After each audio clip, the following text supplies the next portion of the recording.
Rumpelstiltskin, adapted by Mara Alperin, illustrated by Loretta Schauer.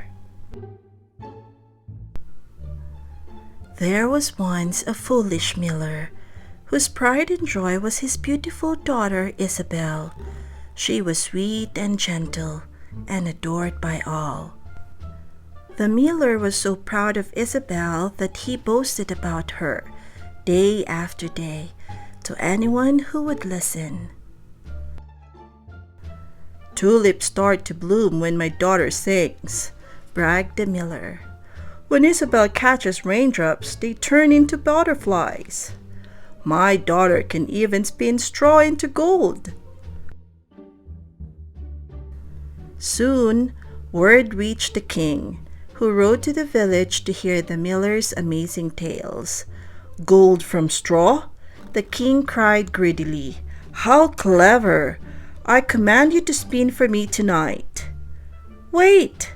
There's been a terrible mistake!" shouted Isabel, but it was too late, and she was carried off to the castle. There in the highest tower was a small wooden spinning wheel and a mountain of straw. "Spin me my gold," ordered the king, "or I shall throw you into the royal dungeons." Poor Isabel tried everything she could think of. She paddled the wheel and she twisted the straw. She pushed and she pulled, but nothing worked.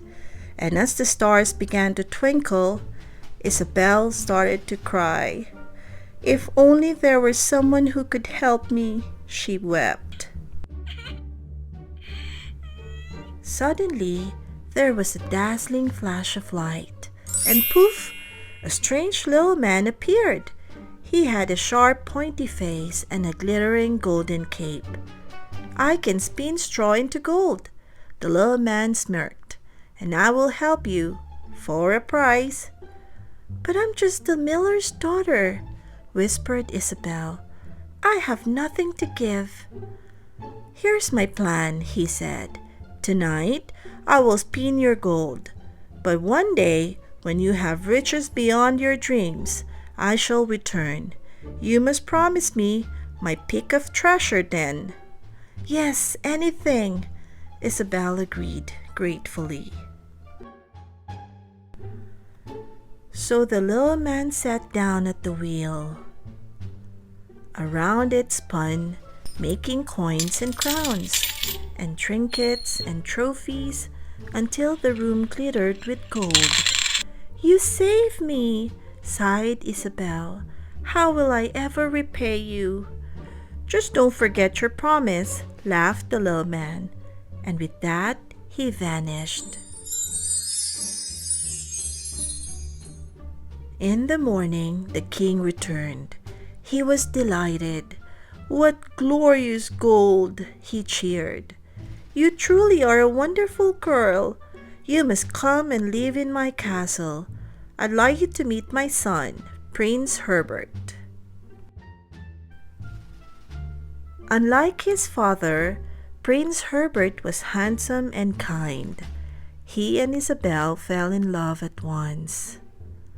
Soon, wedding bells rang out across the land. The years passed and the happy couple were blessed with a beautiful baby boy, Prince Hugo.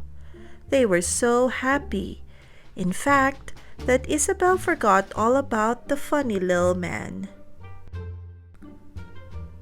Until one stormy night, as the lightning flashed, poof! The little man appeared again. "It's me, my pretty one," he cackled. "I'm here for the treasure you promised." "What treasure would you like?" Isabel asked. "Gold? Silver? A diamond necklace?" "No," sneered the little man. "I want something even more precious. I want him," and he pointed right at Hugo. "No!" cried Isabel in horror. "You can't take my darling baby." "Very well," the little man purred. "Then how about a game? If you can guess my name before 3 nights have passed, you can keep your baby." And chuckling, the little man leapt into the air and vanished. "Don't worry, my love," called Herbert, rushing over. "That horrid man will never take dear sweet Hugo."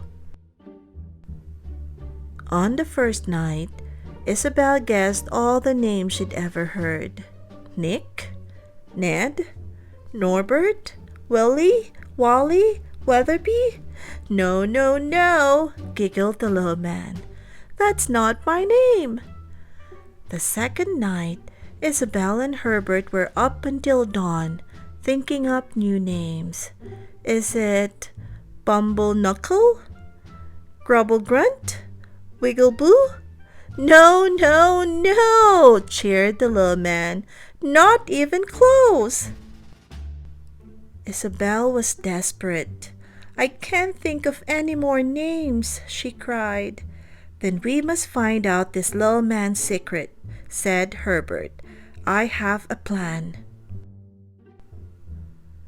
So the next morning, Herbert set out to search for the little man.